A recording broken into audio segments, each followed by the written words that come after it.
Góðan daginn og velkomin í Silfur Egils. Í lok þáttarins ætlum að tala við Brewster Kahle, það bandarískur milljarðamæringur sem á þá stóru hugsjón að varðveita menningararf heimsins á internetinu og þannig að hann sé aðgengilegur öllum og hann að reyna að beita sig fyrir því að Ísland verði eitthvað tilraunaverkefni í þessu sambandi og íslenskar bókmenntir koma þeim öllum á internetið í tölvutæku formi. Við ætlum að heyra Jóhönnu Kristjónsdóttur atburðin í Egyptalandi sem eru náttúrulega stóru tíðindi þessara viku.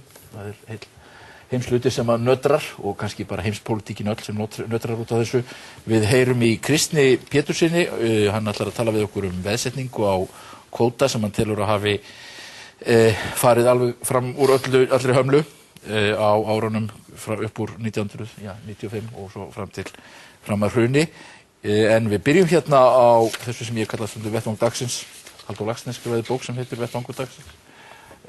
Hér Jóhann Hauksson, blaðamaður, Eygló Harðardóttir, alþingismaður, Huginn Freyr Þorsteinsson, heimspekingur, hefur verið aðstoðarmaður Steingríms Sigfússonar og Þorgerður Katrín Gunnarsdóttir, alþingismaður. Fyrir utan Egyptaland þá var nú stóra bomban, kannski ekki í heiminum en á Íslandi, það þessi hæstaréttardómur, það sem að stjórnlagaþingið beinlínis slegið af, kosningin ógild og það náttúrulega spurningi, þetta var náttúrulega gríðarlegt áfall fyrir ríkisstjórnina og áfall fyrir þá sem beittu sig fyrir þessu og áfall fyrir fólki sem að hafði verið kosið þarna til setu og spurningin náttúrulega hvernig á að vinda ofan að þessu máli. Ástæða til að hætta við þetta stjórnlagaþing? Ástæða til að fara bara einhverja aðra leið í þessu? Eða ein aðferð hefur verið nefnt, það að skipa þetta fólk beinlínis í einhverja nefnd, þá einhvern veginn væru menn að svolítið að ignorera Hæstarétt og svo þriðja leiðin sem hefur verið nefnd einfaldlega kjósa på nýtt. Þorgerður Katrín. Já, þú nefndir réttilega að þetta væri áfall, sumir segja klúður og ég tek svona kannski undir það en leið og þá verðum við að draga fram að ég held að séu flestir sem að vilja breytingar á stjórnarskránni. Við erum bara ósammála leiðirnar. Og við sjálfstæðismenn höfum sagt það og formaðurinn bara síðast í gær að það mun ekki standa á okkur að fara í breytingar á stjórnarskránni. Það ýmislegt sem búið núna. Þjóðfundurinn tókst mjög vel og það margt það sem kom fram. Ég veit líka að stjórnlaganefndin sem hefur verið að undirbúa stjórnlagaþingið, það ýmislegt sem hún hefur forunnið. Þannig að það ýmislegt til. Fyrir utan það að ég held að kannski stóra máli snúist núna það að meðal annars að setja auðlindaákvæði í stjórnarskrá og við sjálfstæðismenn svo sannarlega ekki á móti því. Þannig að ég held núna að sé kannski fyrsta málið að forystumenn flokkana setjist niður og ræði hvaða leiðir eru skynsamastar núna í þessu máli. Fyrir mína parta, það átti að vera skammaryrði í upphafi vikunnar að vera íhaldsmaður. Ég tek svo sannur undir að ég íhaldsmaður þegar kemur að stjórnarskránu og mér finnst það ekki skammaryrði. Ég held að við eigum að fara í það breytin, eigum að gera það á hófsaman hátt en skynsamlega og helst saman. En þið finnst ekki komið til greina að kjósa på nýtt? Já, þá verður það bara ábyrgð meirihluta þingsins. Við vorum á móti þessu síðastliðið sumar eða sátum hjá, reyndum að koma með ákveðnar breytingar til þess að reyna að gera ferlið betra. Við lögðum meðal annars til þjóðfundi sem eins og ég gat áðan var heppnaðist vel. En við erum almennt á móti því að hafa stjórnlagaþingið og ég tel eftir sem áður og það þannig, samkvæmt stjórnarskránni, að þingið með stjórnskipunarvaldið og ég hef ekki breytt þeirri skoðun minni. Mér finnst að þingið að vera áfram með stjórnskipunarvaldið. Eygló, hvernig finnst þér að þið að leysa þessi mál? Þetta var nú ein af ykkar hugmyndum, það var stjórnlagaþingið. Hugmyndin stjórnlagaþingið að hún kviknaði innan Framsóknarflokksins fyrir hrun og byggðist meðal annars að betri reynslu okkar af samstarfi við sjálfstæðismenn breytingar á stjórnarskránni. Og það má nefna einmitt á ákvæði auðlindir í þjóðareign og aðskilnað löggjafar og framkvæmdarvaldsins. Og þannig að þessina hafa Framsóknarmenn stutt stjórnlagaþingshugmyndina og ég hef fyrst og fremst verið að horfa til það bindandi stjórnlagaþings en talið að ráðgjafandi eins og þetta væri betra en ekki neitt. Og eins og ég horfa á þetta þá athugasemdir núna þess nú að fyrst og fremst að framkvæmdinni og þannig að þetta bara spurning að við bara brettum bermanar og hjálpum þá framkvæmdavaldinu að vinna sig út úr þessu og ég vil kjósa aftur, ég vil að það sem tryggja síðan að tillögu stjórnlagaþingsins, það geti þá verið ein viðbót sem við myndum þá taka inn í lögin, að fara í þjóðaratkvæðagreiðslu áður en tillögun að koma til Alþingis. Þannig að það er tillögu sem meirihluti stjórnlagaþingsins myndi styðja, þær fara þá í þjóðaratkvæðagreiðslu og svo tel ég líka vera mjög mikilvægt að bæta kynninguna á því hvað stjórnlagaþing og frambjóðendunum, það gekk ekki nógu vel. Og fyrir mig sem samvinnumanneskja þá náttúrulega bara eitt af gildum samvinnunar lýðræði. En það sem einn maður fer með eitt atkvæði. En í þeim tilgangi verðum við líka að mennta og upplýsa fólk sem fer með þetta atkvæði, hvað það í rauninni að kjósa Þannig að það held ég skiptir mjög miklu máli að við skoðum það. Það var náttúrulega tíminn sem leið frá því að framboðsfrestur rann út og þangað til að það var kosið og svona margt í þessu ferli var algjörlega ómögulegt. Það verður bara að segja þetta svo. Og það líka, maður fann það mjög að frambjóðendurnir sjálfur voru mjög hikandi hvað þau gætu að gengi langt í að kynna sig. Og ég tel til dæmis að stjórnmálaflokkarnir, við höfum ákveðið lýðræðishlutverk í samfélaginu og við eigum bara að taka höndum saman með frambjóðendunum og vinna bara í því að kynna hvað stjórnlagaþingið gengur út af hverju erum við að fara í þetta. Hún nefndir Egyptaland. Þar eru núna 30 einstaklingar sem hafa látið lífið fyrir það að fá aukin lýðræði, að hafa aukin áhrif á það hvernig landinu stjórnað. Þannig að við verðum að fara mjög vel með þetta vald og við verðum að spyrja okkur, lýðræði ekki þess virði? Ekki þess virði líka bara við þessi stjórnmálumenn að við hlustum á þjóðina? En þegar formaðurinn ykkar segir þökkum Guði fyrir Hæstarétt, þegar þetta blásið af, hljópa hann á sig eða? Ég held að hann hafi fyrst og fremst verið að benda á það að virðist vera að það hafi verið ákveðin mistök gerð þarna í framkvæmdinni og það liggur alveg fyrir að það eru flokksályktanir hjá Framsóknarflokknum, það var skilyrði fyrir stuðning við minnihlutastjórninni var að það yrði haldið stjórnlagaþing, þá ráðgefandi, það var barist fyrir því að mikilli hörku fyrir síðustu alþingiskosningar, því miður stóðu sjálfstæðismenn gegn því og síðan höfum við stutt þetta og greiddum atkvæði með þessu ráðgefandi stjórnlagaþingi og ég tel að þar komi afstaða Framsóknarmanna mjög skýrt fram. Já, Huginn Freyr, hvernig eigum við að leysa úr þessu máli? Já, ég myndi segja auðvitað deilir maður ekki við dómarann en þessi dómur náttúrulega vekur upp margar spurningar held ég. Það náttúrulega rosalega ákvörðun og ógilda kosningar. Það eru 5-6 formgallar sem Hæstiréttur bendir á. Þeir eru sjálfsagt réttmætir þeir formgallar. En það verður ekki séð að þetta hafi haft áhrif á niðurstöðu kosningana sem nú yfirleitt svona viðmið við það hvort að kosningar eiga að vera gildar eða ekki. Og margt af því sem að landskjörstjórn ákvæði framkvæmdi var til þess að leysa vandamál sem að þeir heldu að gæti mitt haft áhrif á niðurstöðuna. Til dæmis það að skilrúmin voru ekki samkvæmt ítrustu stöðlum. Það var til þess að fjölga skilrúmum, þannig að myndi ekki myndast biðraðir og fólk að frá að hverfa af kjörstað ef að það eðlileg kjörsókn. Þannig að margt af því sem að landskjörstjórn var að reyna að gera bara praktískt beinleiðis notað gegn svo kosningunum og hún ógild. Ég myndi segja að og jafnframt að þau viðmið sem Hæstiréttur setur þarna eru mjög stíf. Ég hef nú unnið sem svona trúnaðarmaður fyrir Vinstrihreyfinguna grænt framboð í mörgum kosningum og það hefur nú margt ýmislegt komið þar upp á, til dæmis breytti Vinstri grænir sínum einkennistaf úr U í vaff einu sinni en samt voru stimplar hjá sýslumönnum og í sendiráðum. stimplar jafnvel þó við vorum búin að breyta yfir í vaff. Menn kæruðu þessa niðurstöðu og vildu fá atkvæði úrskurð sem vaff en mönnum datt ekki í huga að fara fram á einhverja ógildi kosninga en það var þá sannlega þannig að það hafði áhrif á niðurstöðuna. En þið finnst að Hæstiréttur hafi gengið of langt eða hvað? Já, mér finnst það. Ég get ekki séð að þetta hafa áhrif á niðurstöðuna. Ef að þetta hefur haft áhrif á niðurstöðuna þá er það rétt að ógilda kosningur. En ég get ekki séð á því að lesa dóminn. Nú varðandi næstu skref að þá finnst mér það viðmiðið á þetta að vera það ef að kosning er ógild að þá ánáttúrulega bara kjósa aftur. Það þetta þannig. Ég meina kjósendur eiga heimtingu á því að fá aðra kosningar ef að fyrir kosningu vera ógild. Nú ef það einhver veigamikil rök sem að gilda þetta að það frekar að skipa fólk í einhverja nefnd sem að ráðleika þinginu hvað að gera, þá má skoða það, en ég held að við göngum út frá því að það verði bara kosið aftur. Það það eðlilega, ef kosning er ógild í sveitarstjórn, þá bara kosið aftur. Ef þú tekur og býrð til þess að nefnd með þessum hópi, þá náttúrulega, þá spyr maður þá hefur þetta stjórnlagaþing þá eitthvað umboð, eða þú veist, það einhvern veginn, þá umboðið orðið svo veikt að þingið sjálft væri bara hugsanlega í tómu tjóni, maður veit það ekki. En Jóhann, þú hefur nú verið að skrifa þú skrifaði grein í DV þar sem þú varst að tala Hæstarétt. Já, þú sagði, og hvernig hann skipaður? Já, þú sagðir í upphafi að þetta væri áfall fyrir ríkisstjórnina, áfall fyrir þá sem kjörnir voru og mætti bæta við áfall fyrir kjósendur og þjóðina. Ég vil bæta því við að þetta áfall fyrir Hæstarétt og virðingu Hæstaréttar. Ég held að álitsgerð þessara sexmenninga sé röng. Þetta eins konar dómur án glæps. Rétturinn stillir sér upp gegn þjóðarviljanum og hann snýst í vörn í leiðinni fyrir sérhagsmuni í afar heitu pólitísku máli sem snýst auðlindir þjóðarinnar.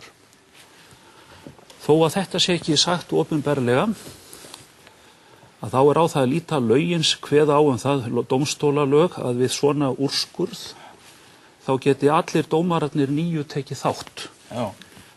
Strax í upphafi sögðu sig 3 dómarar frá þessu, töldu sig vanhæfa vegna vensla ýmist við frambjóðendur eða fólk í landskjörstjórn. Ég hef einungis bent á það og DV að í réttinu þessi sexmenningar að þar eru menn sem að sannarlega hafa blandað sér á ýmsum tímapunktum fyrir kvótahagsmuni og sérhagsmuni kvótahafa. Sumir þeirra hafa tekið þátt í lagasmíð samningsveð sem að gerði kleift að veðsetja kvóta sem engin veit í hverra höndum núna, að hluta til hann sennilega í höndum veðsettur útlendingum. Og Jón Steinar Gunnlaugsson þar á meðal. Þegar að Valdimarsdómurinn var felldur var hann fenginn mjög opið og mjög pólitískt til þess að breyta lögunum. Viðar Már Matthíasson, allt þetta vænir menn. Ég efast eitt kunnáttu þeirra og annað slíkt. Viðar Már Matthíasson, hann bróðir einn stærsta kvótaeigandi í landinu, en að Guðbjargar Matthíasdóttur, þetta allt vænt fólk. En þegar að að ræða virðingu dómstólsins, þá eiga þessir menn að hafa ræn á því og vit að segja sig frá mjög heitum málum. En af hverju tengirðu þetta kvótan við þetta? Vegna þess að 22 að minnstakosti 90% þeirra sem kjörnir voru að þjóðinni hafa opinberlega lýst sig fylgjandi því að setja ákvæði auðlindir í stjórnarskrána og þar að segja þjóðareign. Já. Ég held að helmingur þessara dómara, þessara sexmenninga gefi ekkert fyrir slíkar pælingar og hafa raunar ýmsum stigum talað opinberlega gegn því áður meðal annars með þeir voru ekki í Hæstarétti. Ég segi þegar að menn eru að tala hæfi eða vanhæfi, þá verða menn að taka tillit til þessa líka. Og af því að var nú minnst hér á Þorgerður Katrín, með fullri virðingu, minntist hér á sem sagt vilja Sjálfstæðisflokksins til þess að setja auðlindaákvæði í stjórnarskrána, þá man ég sem blað- og fréttamaður eftir mjög hörðum slag milli framsóknarmanna og sjálfstæðismanna í ríkisstjórn sem að allt rann út í vaskin vegna þess að sjálfstæðismenn vildu ekki setja almennilegt ákvæði, skothelt ákvæði inn í stjórnarskrána og það þoldu ekki framsóknarmenn síðustu mánuðina fyrir kosningarnar 2007. Og þess vegna segi ég bara, þetta eru álitssnekkir fyrir þessi niðurstaði, þetta álitssnekkir fyrir Hæstarétt og að því varðar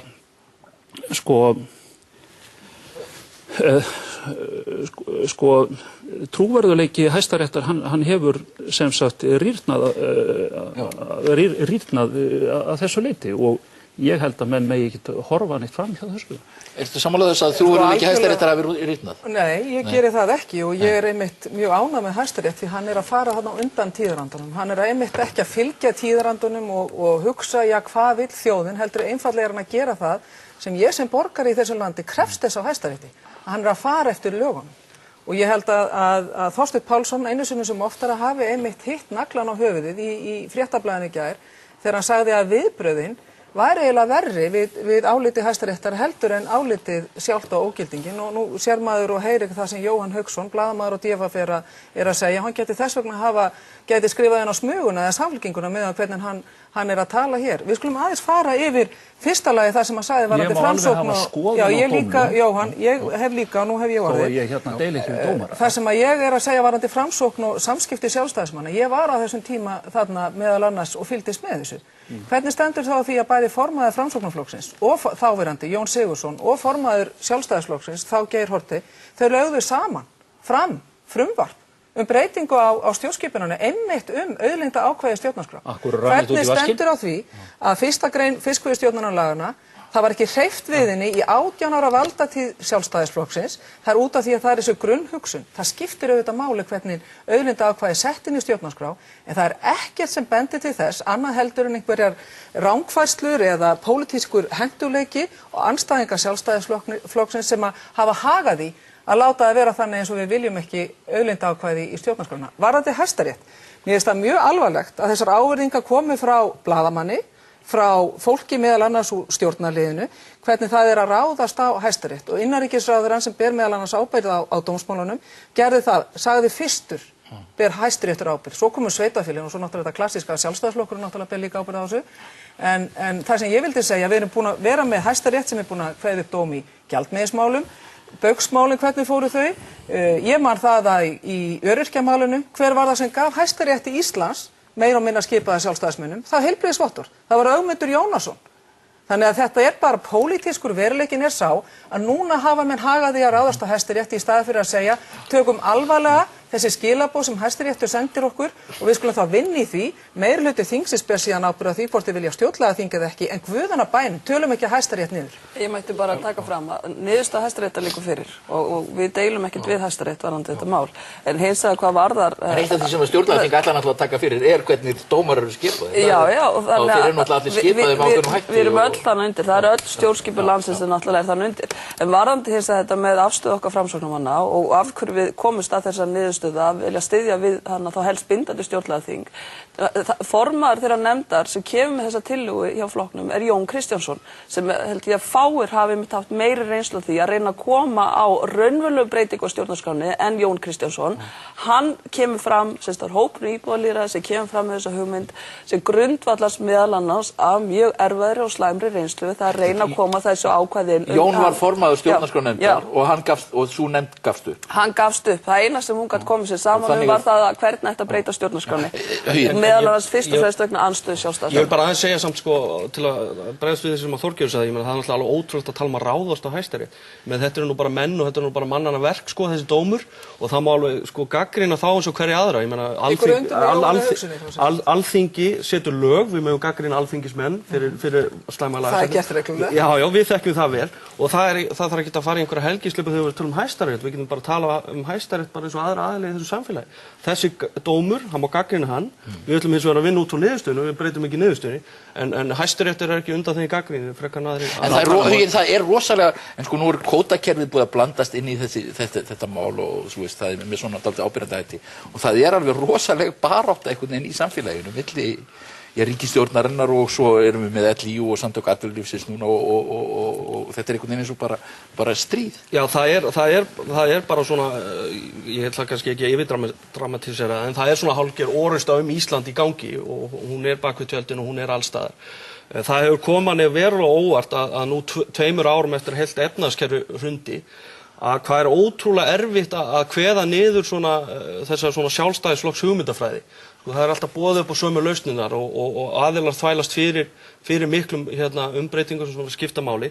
Til dæmis í skattamálum að þá kvartaði við skattlagningu og þá hverfa aftur til þegar fyrirtækjaskattar voru lágir, skattar og auðmagn voru lágir. Lausnin í atvinnumálum, ef menn ekki sammála alvöri, þá eru menn bara á móti því að uppbyggingu atvinnulífi.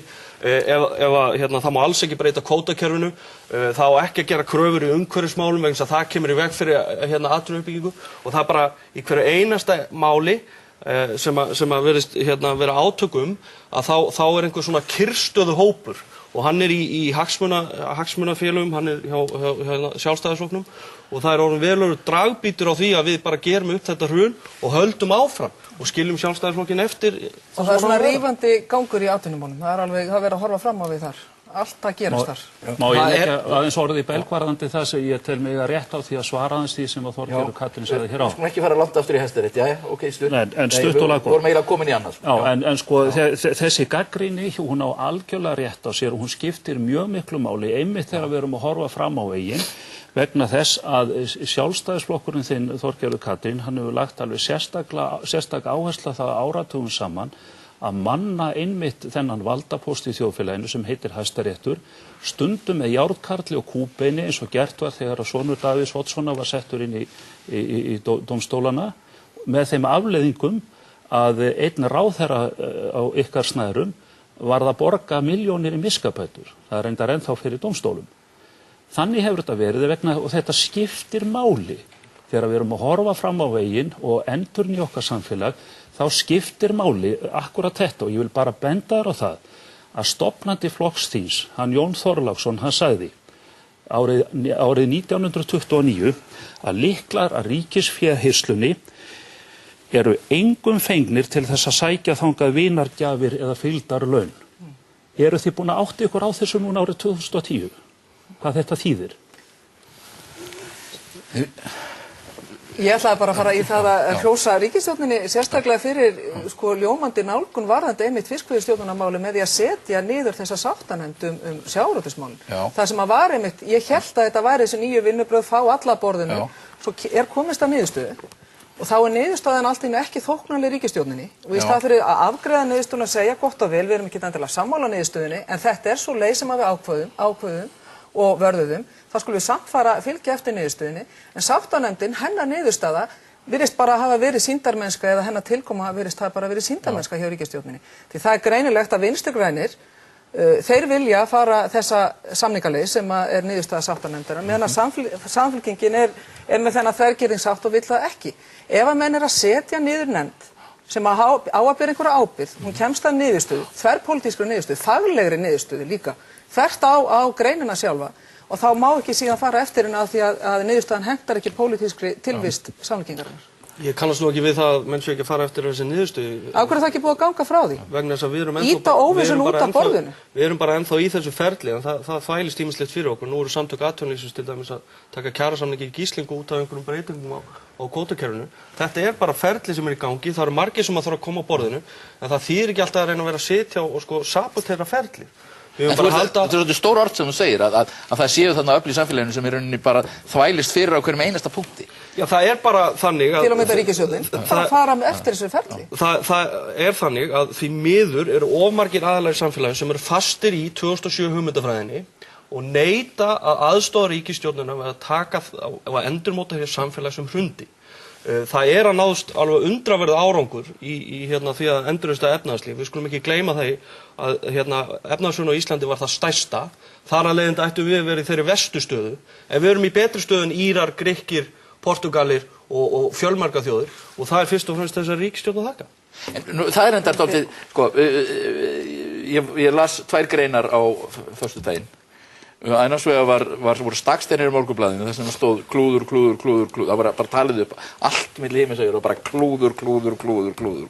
Svo er Ólafur Ragnar í Davos að forlista sig með þar sem að koma saman svona stjórnmálaleiðtogar og bankamenn heimsins og svoleiðis, og hann segir að Ísland sé í alveg frábæri stöðu og miklu betri stöðu en nokkuð maður þorði að vona.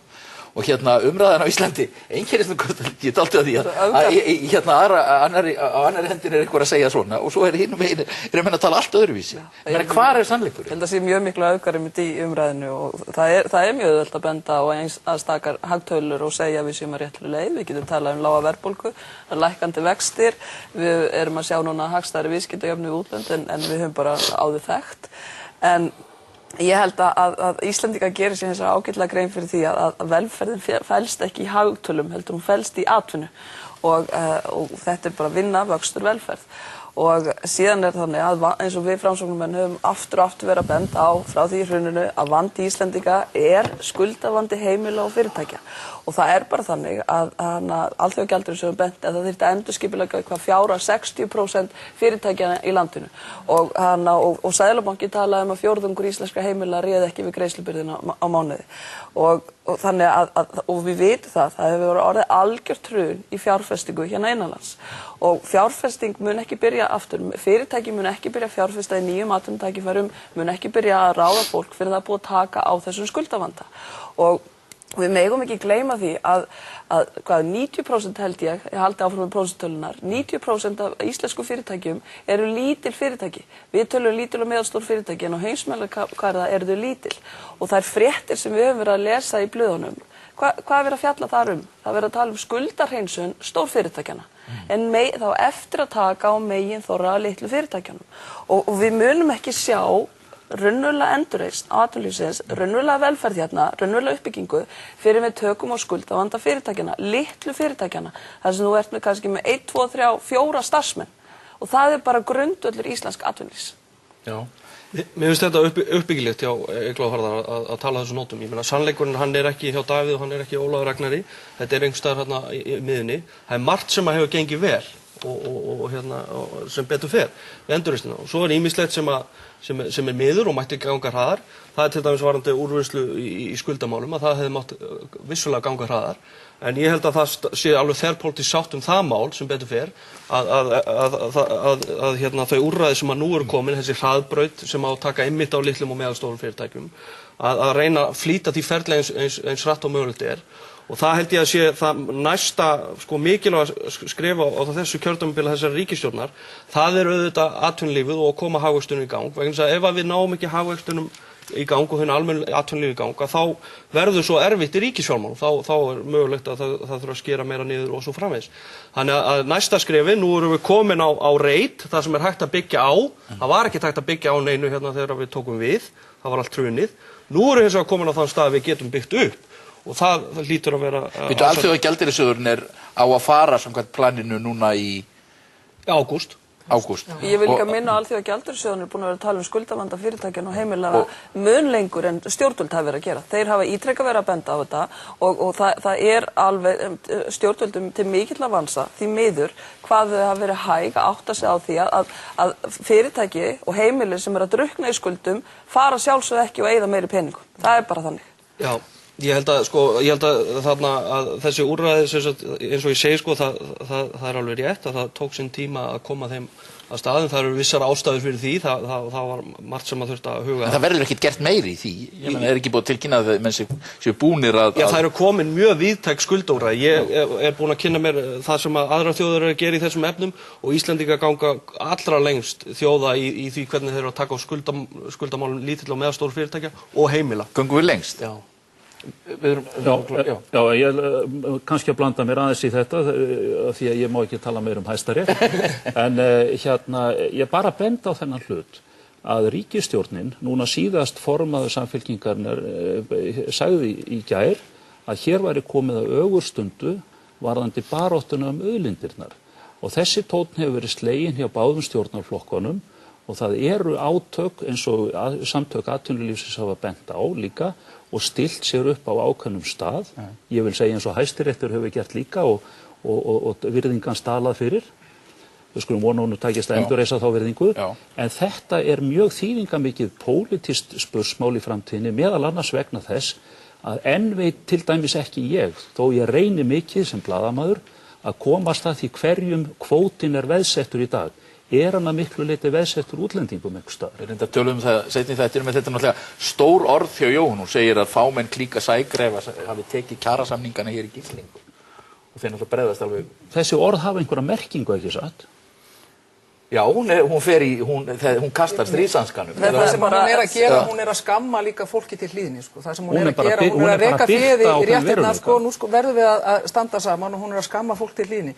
En það er rétt, það er ákveðin grunnur sem hafa lagður á sínu tíma í tengslu við hrunið, í kringum við hrunið, að það voru annars vegar neyðarlögin voru sett og menn eru nú almennt að viðurkenna það á alþjóðavettvangi að Ísland valdi þá réttu leiðina meðan að Írarnir fóru röngu leiðina og ýmsar aðrar þjóðir. Þannig að það var stór ákvörðun tekin í miklu stressi en hafa rétt ákvörðun og síðan hitt held ég að það var tímanlaust rétt að leita til Alþjóðagjaldeyrissjóðsins á sínu tíma og því betur fer og ég ætla að segja það Steingrími til hrós, þá hefur hann verið að fylgja nokkuð þeirri áætlun sem að Alþjóðagjaldeyrissjóðurinn lagði upp, þó að sé rétt líka sem að Eygló segir að hann hefði mátt taka kannski kröftugar ávarandi skuldavanda heimilana og fyrirtækina, þannig að hann er að gera það rétt og það er ekkert auðvelt fyrir Steingrím, verandi með allt vilda vinstri sem að vill segja bless við AGS og allt þetta, þannig að hann hefur oft sko átt erfiða tíma en hann að komast ágætlega í gegnum þetta fyrst mér, hann Steingrímur. Síðan hitt sem stóra málið. Steingrímur að heyra þetta hrós og sjálfstætt. Já, en þú veist,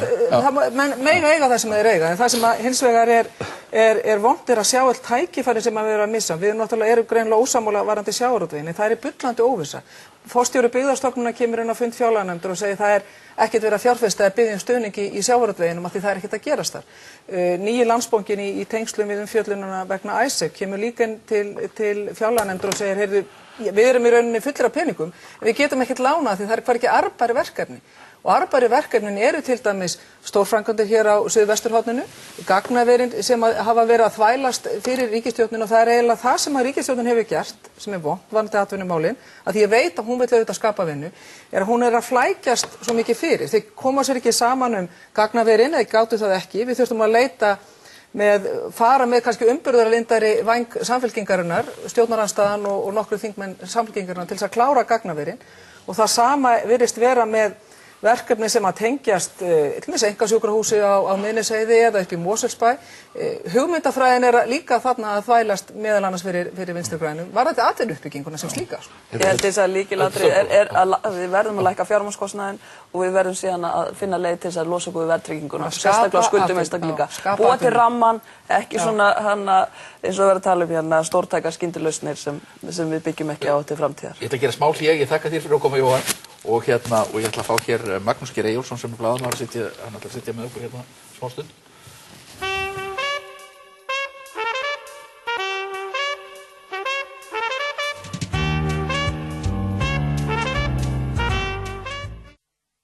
Sæll Magnús. Sæll. Þú blaðamaður á hérna Pressunni sem vefum við vill. Þú skrifaðir grein sem hefur vakið mikla athygli og farið víða á netinu og hún hafði yfirskriftina ég fucking nenni þess ekki. Já. Og hvað það sem nennir ekki? Þetta skrifað eftir þetta stjórnlagaþingsklúður og aðalega ég horfði á umræðnir í þinginu eftir þetta. Það voru svona hálf kjánalegar, fólk voru svona reitt á að bara í borðið og Vigdís Hauksdóttir talaði vesala ríkisstjórn 6-7 sinnum og svona og maður einhvern veginn horfði á skjáðun og áttaði sig bara á því að við erum ekki að fara neitt. Það eru 2,5 ára á hrunni og við erum ekki að fara neitt, við erum í sama drullupollanum aftur og aftur og aftur. Og við erum orðið svona frekar leiðinleg, við erum töðandi yfir öllu og öll mál einhvern veginn verða að vesenni. Já. Af því að það var hérna hrun og við tölum að byggja upp nýja Ísland sem fólst í því að við ætlum að losa okkur við viðskiptaklíkurnar og við ætlum að gera ný stjórnmál, rosalega hrein og falleg og svona gagnsæ og svona losa ægivald hagsmunaaðila yfir stjórnmálunum. En það sem við höfum gert það vel, við höfum greint hrunið, við vitum hvað fór úrskeiðis. Það var rannsóknarskýrsla sem bara sagði að svart og hvítu hvað fór úrskeiðis. En við einhvern veginn höfum ákveðið það að fara ekkert eftir því og horfa ekki fram á veginn. Við erum alltaf í sama farinu. Og ég nefni þetta til dæmis viðskipti, það ennþá sama siðferðið í gangi í viðskiptunum. Við erum að horfa á allskyns undarlega díla. Það sem kannski eigendur að fá fyrirtæki sín aftur eftir að hafa farið með í bankan og skuldahreinsa þau og eitthvað svoleiðis.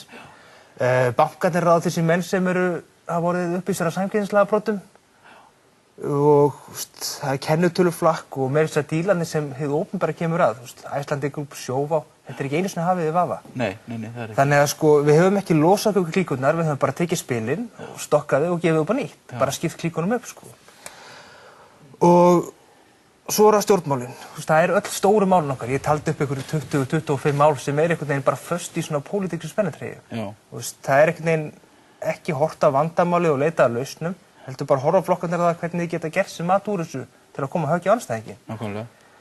Og þetta svona umræði, þú náttúrulega tala líka umræðina, hvernig hún hérna á Íslandi og umræðan einhvern veginn, hún bara tærandi og eyðandi og bara mannskemmandi almennt og mannskemmandi.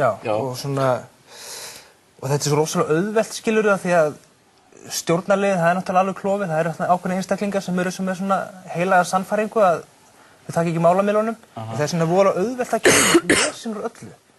Og svo kannski líka, eins og þú segir umræðuhefðin, það eru þessar aðferðir sem eru notaðar. Það einhvern veginn menn horfa aldrei á rökin, það alltaf farið beint í mannin, það alltaf reynt að gera andstæðinginn ótrúverðugan. Það til dæmis gert með fyrirspurnum á þinginu, til Tryggvi Þór Herbertsson vill vita hverju hafi verið í viðtali hérna í þessari stofnun. Vigdís Hauksdóttir aftur, hún dreifir dauðalista yfir finnum starfsmenn Landsbankans og bendlaði við stjórnmálaflokk. Flokkarnir eru með maskínur bara, það er til ákveðin vefur, hægri vefur sem basically gengur út af það að gera menn ótrúverða. Það er svona, við fáum alltaf umræðu, við fáum alltaf skilur skítin á fólk. Annars hefur bendir á til dæmis umræðunum ESB sem að hérna einhvern veginn virðist fara einhvern veginn bara spóla einhver staðar sko. Já, hún er alveg frábær sko, svo umræða, því að við náðum einhvern veginn niðurstöðu, það var samþykkt að þingja að fara í umræður. En svo einhvern veginn sko, það var aftur vesinn. Menn risu upp og komu kröfur að draga þetta tilbaka af því að einhverjum óskiljanlegum kröfum að hérna sé ykkur aðlögun, en það er menn bara í ferlinu áður nefnt að kynna sér hvernig umsóknarviðræður fara fram. En það er bara mjög fastmótað ferli. Já, menn vissu þetta. En af hverju koma menn nokkrum mánuðum seinna og vilja kalla aðlögun? Þetta er mjög undarlegt, svona tapsara menn sem vil ekki sætta sig ekki við tapið. En hvernig rífum við okkur upp úr þessu? Það væri voðalega kannski svona barnaleg og útópísk hugmynd að bara hætta þessu. Að bara fara að vinna saman og svona já. En það er náttúrulega kannski, sem maður segir, frekar svona einfeldingisleg ósk. En sko, við þurfum einhvern veginn, við þurfum nýtt blóð. Við sáum til dæmis með bestaflokkin í Reykjavík. Það kom svona smá hreyfing þegar bestiflokkurinn komið, tóku stjórnulega þar. Og það sýnir kannski bara hvað best, hvað sko fólk er orðið þreytt á þessu. Því að þarna kemur framboð sem átti að vera grín, en fólk bara tók því fegin sendi. Það getur rétt ímyndað hvað gerist ef það kemur alvöru framboð í landsmálin, svona með kanónum og trúverðuða stefnu. Þú heldur að sé Sigrún fyrir það? Já, ég meina, skilurðu, ég get fullir það að bestiflokkurinn hefur ekki stjórnað Reykjavík verð heldur en flokkurinn að undan gerðu. En hefur ekki sko, greinin þín, hún fór mjög víð netið, þú hefur ekki fengið mikið viðbröð á þetta? Jú, ég er búin að fá marga posta og vinabinir á Facebook og svona, sko. Já, það er, ég finn bara svona, jú, það er allir mjög þreyttir á þessu ástandi. Og svona, já, ég fann það hvernig fólk gæti samsæri sig með þessu. Þú nefnir þarna Íslandssendirnar 7. Já. Hverjir eru þær? Já, það var, ég man ekki alveg í fljótu bragði. Öfund undirlega áttur spilling minnumáttakend klíkumyndun og fáfræði. Já, einmitt. Já, heift. Já, og þetta er svona einhvern veginn það sem ég finnst hafa svona einkennt svona íslenska umræðu bara allt frá hrunni, því miður. Getum við ekki tekið undir þetta? Þetta sé búið að vera alveg óskaplega mikil reiði og heift og mikil spilling sem hefur verið að koma upp á yfirborðið.